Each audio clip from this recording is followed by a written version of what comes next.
realiza merced a la colaboración de la Asociación Argentina de Cultura Helénica, Cariátide, y quien es la figura de conexión para esto es el licenciado Jerónimo Brignone. Nosotros íbamos a hablar hoy del origen del juramento hipocrático. Lamentablemente el conferenciante tuvo un problema de salud, y esto fue rápidamente subsanado en cuanto a la conferencia de hoy por el licenciado Brignone, y con un título, muy provocativo. Realmente nos van a brindar una mesa redonda que se titula La libertad, reitero, la libertad, ¿verdad o mentira? Un invento griego.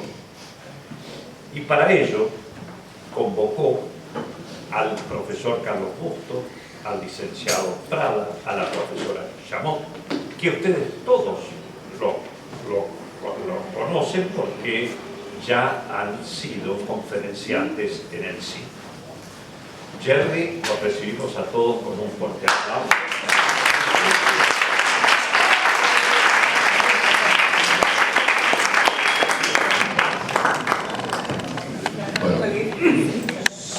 Muy buenos días. Antes que nada quiero agradecer al doctor Guillermo y a la Cuarta Cátedra de Medicina por esta nueva oportunidad de poder seguir compartiendo los contenidos que a nosotros nos entusiasman tanto en el contexto de este ciclo de Arte, Cultura y Salud que propone la cátedra en el contexto de la carrera. Y también mencionar que el licenciado Igor Andrukiewicz, el presidente de Cariátide, que era quien hoy tenía que ocupar este espacio, como bien dijo el doctor, tuvo hace unos meses, a principio de año, un infarto, tiene 93 años.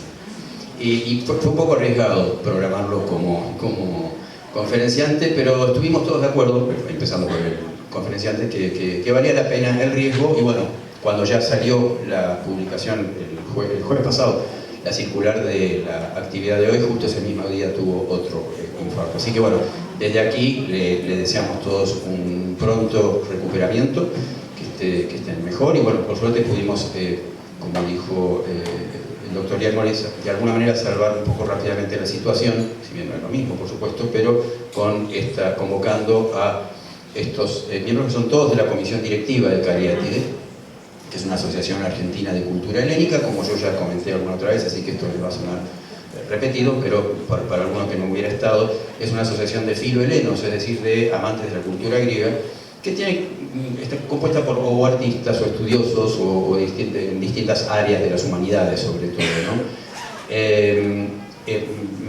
Quiero agradecer muy especialmente a mis compañeros de aquí en la mesa de hoy por haber aceptado tan rápido y por haber accedido a participar de esto, y aparte con temas muy interesantes. Y bueno, dicho esto, también quiero aclarar que esta asociación, todos los fines de octubre, desde que nació hace 41 años, hace un acto en conmemoración al Día del No.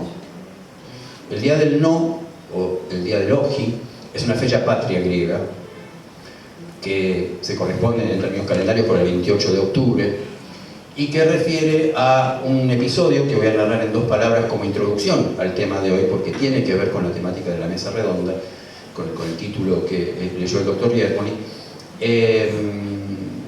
No se dice Oji en griego, ¿sí? Por eso se suele decir el Día del Oji, pero es el Día del No. Y tiene que ver con un momento de la política y de la historia de Grecia y de Europa relativamente reciente, pero que para las personas que conformamos el grupo de Cariátide, que está, como dije, hace 41 años, lo hemos tomado y entendido como un símbolo de determinados valores muy importantes y valiosos, valga la redundancia, positivos de nuestra cultura, incluyendo el de la libertad. Y por eso nos pareció que, más allá de ser fecha patria griega propiamente dicha, es un momento para siempre hacer algún tipo de reflexión. A veces hacemos actos culturales de otra índole, conciertos, obras de teatro, qué sé yo, En un par de ocasiones lo hemos hecho en el contexto acá del ciclo de clínicas. ¿Y qué pasó el 28 de octubre de 1940? Ya había empezado la Segunda Guerra Mundial, casi toda Europa todavía no se estaba pronunciando respecto de la actitud expansionista, agresiva, invasora, digamos, tanto de Alemania con Hitler a la cabeza como de Italia con Mussolini a la cabeza, dos regímenes que hoy son vistos como políticamente incorrectos, o sea, regímenes fascistas, nazifascistas, autoritarios, etc., y que, podríamos decir, afortunadamente perdieron la Segunda Guerra Mundial, pero que en ese momento estaba empezando la cosa y todavía no tenían resistencia suficiente. Y en un momento el primer ministro de Italia lo llama el primer ministro de Grecia diciendo que tienen que abrir las fronteras y abrir las puertas para que puedan pasar los tanques para invadir, no sé qué, ya no me acuerdo qué países. Y el tipo le dijo no. Y empezó la guerra con Grecia. Y la hicieron de goma, disculpen, ¿no? La expresión, pero quiero decir, hubo actos de heroísmo impresionantes, pero literalmente, por ejemplo, en Atenas murió la mitad de la población de hambre por la ocupación luego nazi. O sea, los tanques pasaron igual, pero hubo mucha guerrilla de confrontación a el ocupante primero italiano y después alemán. Y si bien la hicieron de goma, y sufrió mucho, y después cuando terminó la guerra sufrió toda una guerra civil en la que no voy a entrar ahora, pero sí después. Lo interesante es que fue el primer país que le dijo no a la alianza nazifascista.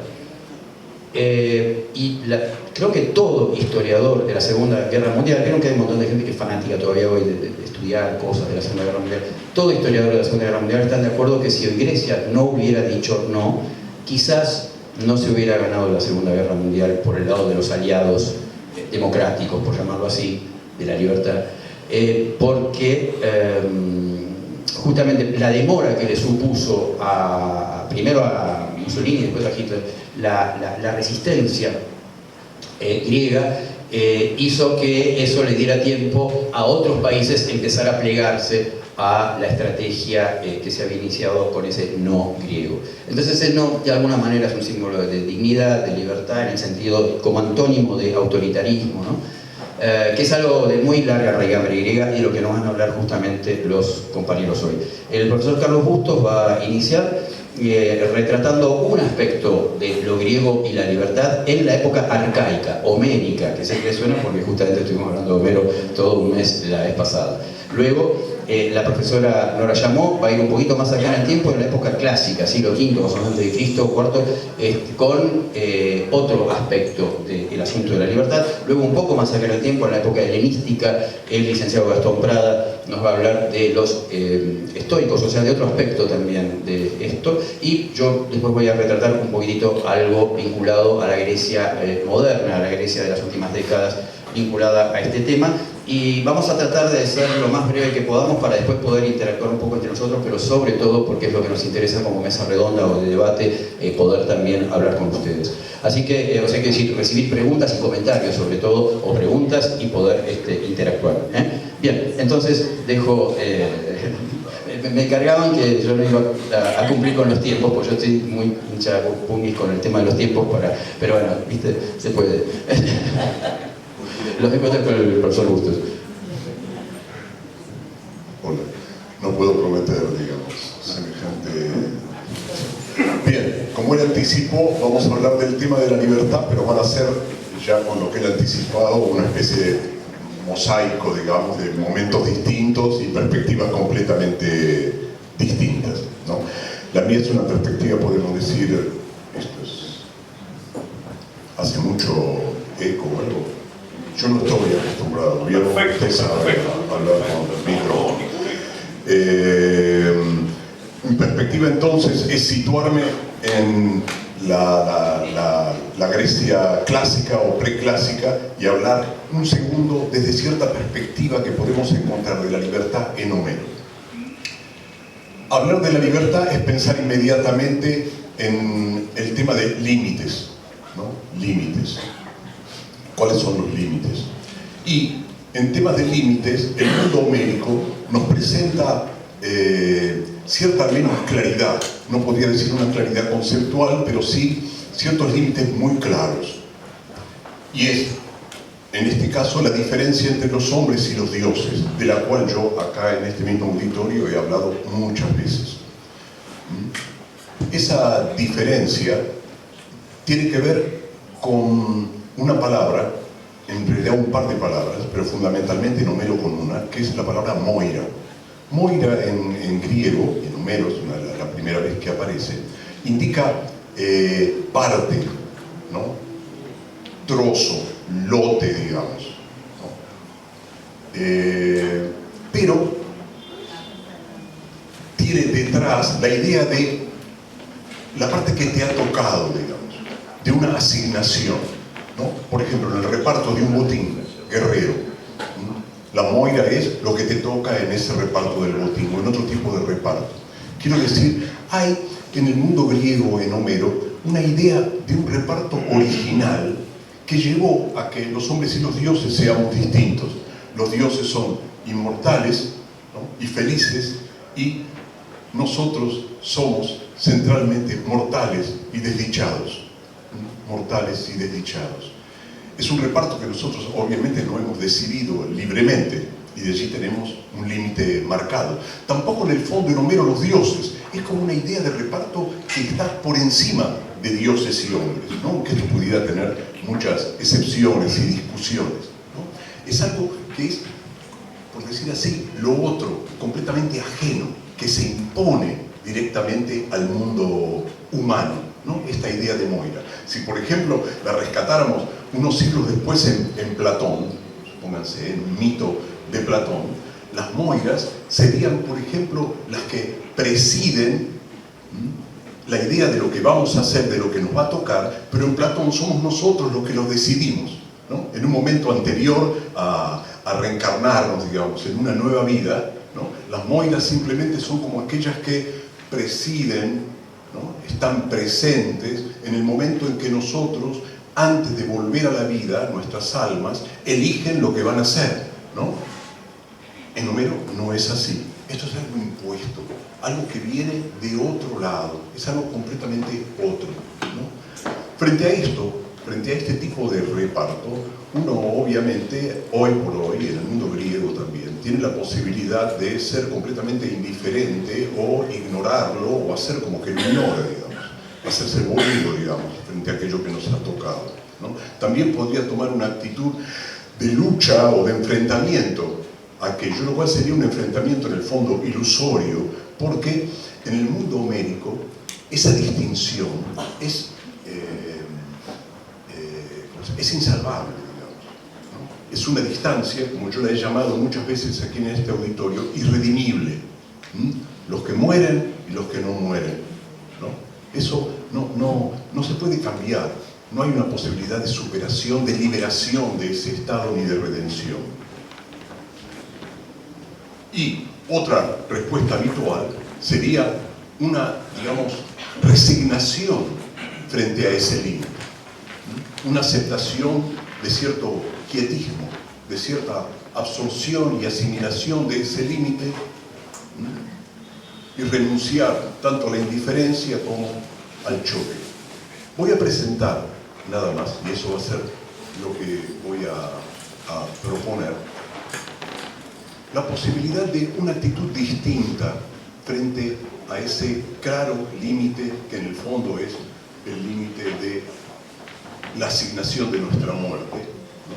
Pero que de un modo general en Grecia muchas veces tiene otros contenidos, ¿no? En este sentido de lo que nos tocó ser.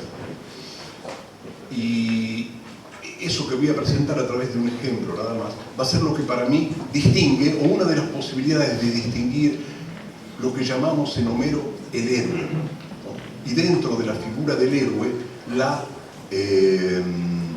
posibilidad de libertad que hay en el héroe. Si nos extendiéramos más, esto sería muy complejo, porque veríamos que en Homero es muy difícil encontrar una franca idea similar a la nuestra, de algún modo pariente de libertad, ¿no? De hecho, en los poemas homéricos no existe todavía la palabra libertad como la va a conocer el mundo clásico después.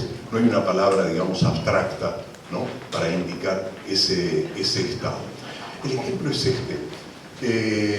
Saben ustedes que Héctor es el gran héroe troyano en la guerra de Troya, ¿no? El que justamente defiende a su ciudad, él es hijo del rey Príamo, el rey de Troya, defiende a su ciudad frente a el invasor griego, el invasor aqueo.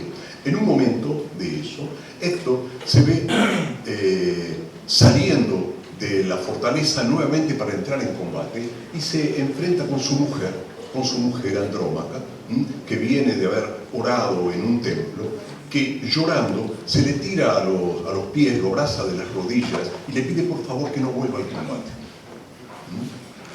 que no vuelva a salir, porque va a morir. Y ella ya perdió prácticamente todo lo que la pueden defender en lo que le queda de vida, ¿no? Y entonces está segura de que va a perder a él también. Héctor entonces le responde, y a eso es en lo que me voy a centrar, le dice que en realidad si él no vuelve a combate, ese acto para él cobarde sería muy vergonzoso frente a las troyanas y los troyanos. Pero no es solo eso, sino que su propio ánimo lo impulsa a combatir. Y que él ha aprendido, dice, a ser valiente. Y agrega que en el fondo él sabe que llegará un momento, llegará un día, en que Troya y la estirpe de Príamo, su padre, ¿no? Y de la familia troyana, va a desaparecer, va a ser borrada, digamos, ¿no? De la tierra.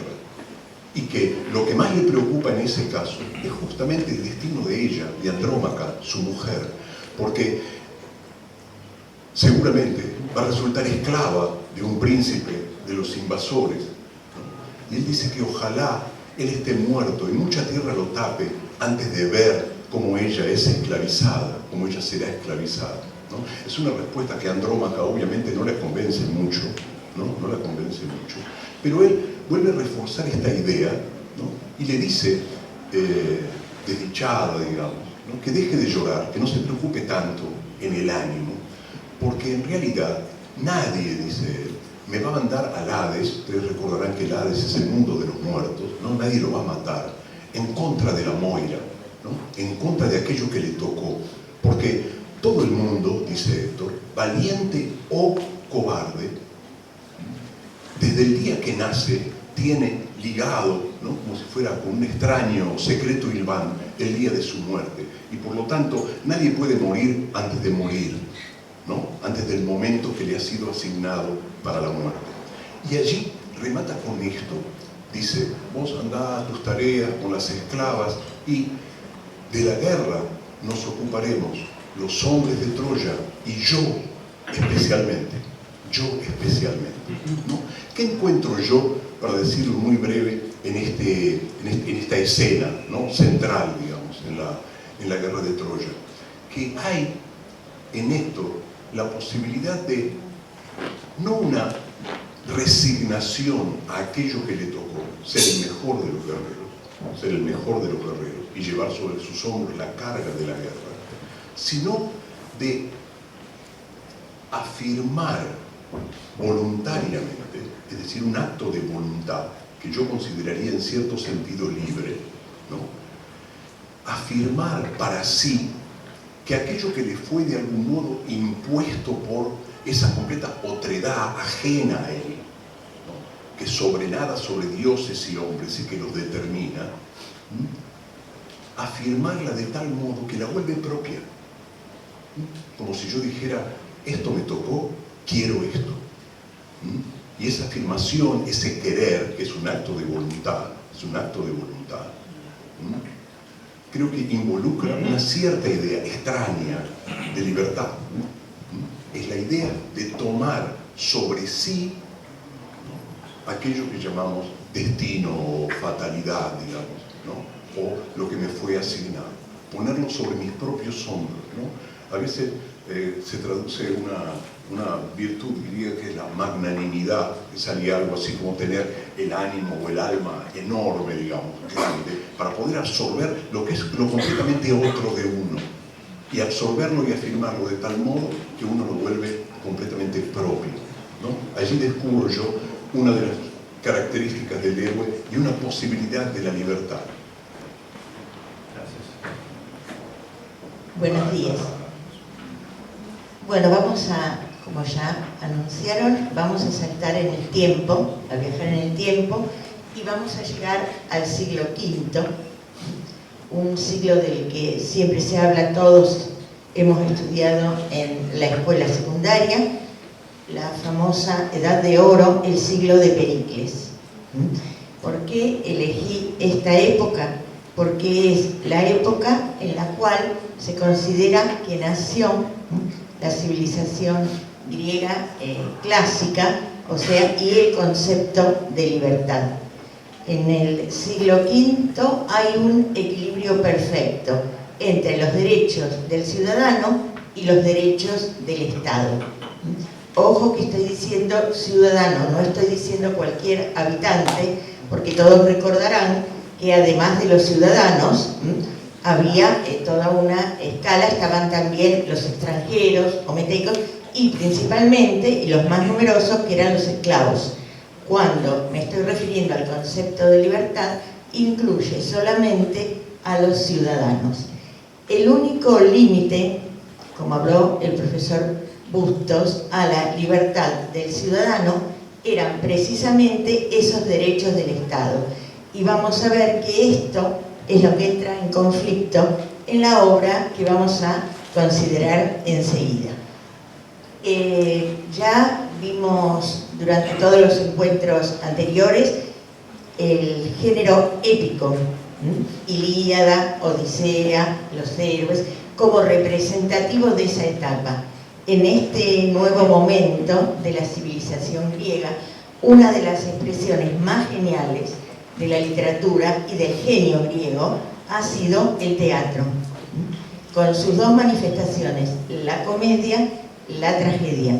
Nos vamos a centrar en la tragedia, dentro de la tragedia que tuvo tres grandes exponentes, Esquilo, Sófocles, Eurípides. Vamos a considerar una obra de Sófocles que para mí es la que mejor representa el tema esta consideración sobre la libertad entre los griegos.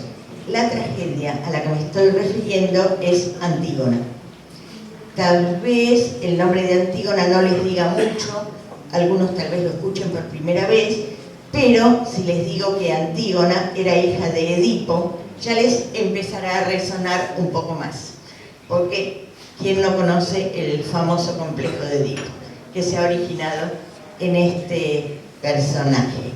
Entonces, hay una oposición entre lo que habíamos visto del género épico al género dramático. ¿Y por qué elegí esta tragedia? Porque la protagonista, la que da título a la obra, Antígona, es un ser libre. Piensen que estamos hablando en la Grecia antigua y estamos hablando de una mujer. Recuerden lo que vimos en el encuentro en que considerábamos las mujeres en Homero, precisamente Penélope. Tenía que ser una figura modélica, porque eran los textos que servían de educación a los niños griegos. Entonces, acá ya no tiene nada que ver. Penélope era un modelo, vamos a ver que Antígona no. Penélope era sometida y vamos a ver cuál es la característica de Antígona. Antígona se encuentra frente a un dilema ético. No puedo hacer un resumen ni siquiera rapidísimo de las obras Edipo y Antígona, porque si no ocuparíamos todo el tiempo del encuentro, pero sí les voy a decir, Antígona, además de ser mujer, es una mujer joven, y ella, les decía, se encuentra frente a un dilema ético, porque fallecido su padre, que en su momento había sido el rey de Tebas, heredan el reino los dos hijos varones, Eteocles y Polinices, o sea, hermanos de Antígona. Estos hermanos tenían que alternarse en el desempeño del poder. Como desde aquella época pasaba siempre lo mismo, el que ocupa el poder el primer año, que es Eteocles, cuando le tiene que devolver el reino a su hermano, no lo acepta. Entonces, ¿qué hace? Polinices, el otro hermano, reúne un ejército y se enfrenta con el hermano para recuperar lo que le correspondía. Es otra famosa tragedia de Hilo titulada Los 7 contra Tebas. O sea, son 7 generales que van a recuperar el poder que le corresponde a Polinices. Desgraciadamente no se ponen de acuerdo, entran en una guerra fratricida. En ese momento el gobernante de Tebas era el tío de ellos, el cuñado de Edipo, el hermano de la esposa de Edipo y de la madre de todos ellos. Entonces, arbitrariamente, él, como representante del Estado, decide que el hermano que estaba ocupando el poder y no lo quiso entregar, como él considera que defendía a Tebas, va a ser el único que merezca honras fúnebres, mientras que el otro hermano va a ser entregado a las aves, a los perros, a todo tipo de alimañas, y tiene prohibido el entierro. Ahora, tenemos que entender que para los griegos las honras fúnebres eran muy importantes, porque ellos consideraban que si uno era sepultado en la tierra, era como una semilla que tenía la posibilidad de florecer y tenía la posibilidad de continuar con la vida. Toda persona que permanecía insepulta era castigado con eso y ahí se terminaba su descendencia. Entonces Antígona, piensen, una casi adolescente, ella se rebela contra esa disposición del Estado, contra esa disposición del rey. Yo les dije que los derechos del Estado era el único límite a los derechos de los ciudadanos. Pero ella se enfrenta al rey, se enfrenta a su tío y dice que sobre las leyes escritas de los hombres, o sea, las leyes del Estado, hay otras leyes que son superiores, que no fueron escritas y que son las leyes de los dioses. Y que una de esas leyes no escritas es la que dice que toda mujer, la más cercana al muerto, le debe dar sepultura. Entonces ella no entra en consideraciones sobre la guerra fratricida, no entra en consideraciones sobre la actitud de cada uno de los hermanos y menos en consideraciones sobre la guerra. Pero ella, ¿qué hace? Enfrenta ese límite que le está poniendo el Estado. Pero lo valioso en este personaje es porque ella sabe, porque el rey ya se lo ha dicho, que si ella no se arrepiente de lo que ha hecho, que fue ir y enterrar de noche al hermano, taparlo con tierra, o sea, darle sepultura, que el que se anime a hacer algo así, lo va a pagar con la vida. O sea, ella está condenada a muerte, pero a ella no le interesa. Ella considera que hay un bien que es más importante que el de la vida, que es la libertad. Entonces, ella menosprecia la vida, pero defiende su libertad. Entonces me pareció muy importante este personaje, porque vemos, además de la consideración de este tema, como es una mujer que se enfrenta, y no es la única que es libre, porque había una cuarta hermana, y esa cuarta hermana es también un personaje libre, pero opta por lo contrario que optó Antígona, y ella dice, no, yo quiero vivir. Y le dice a Antígona, vos vas a morir, vos elegiste morir, yo no. Y Antígona le dice, vos elegís vivir, yo prefiero morir. Entonces vemos muy claro en estas palabras que cada una es libre. Después, Ismena, que es la otra hermana, se arrepiente y quiere unirse al destino de Antígona, pero ya es demasiado tarde. Entonces, ¿cuál es ese límite que traspasó Antígona? El límite que traspasó Antígona fue, primero, invadir el terreno de los varones. Como mujer no le correspondía, no le estaba permitido. Y, segundo, además, fue quebrantar las leyes del Estado.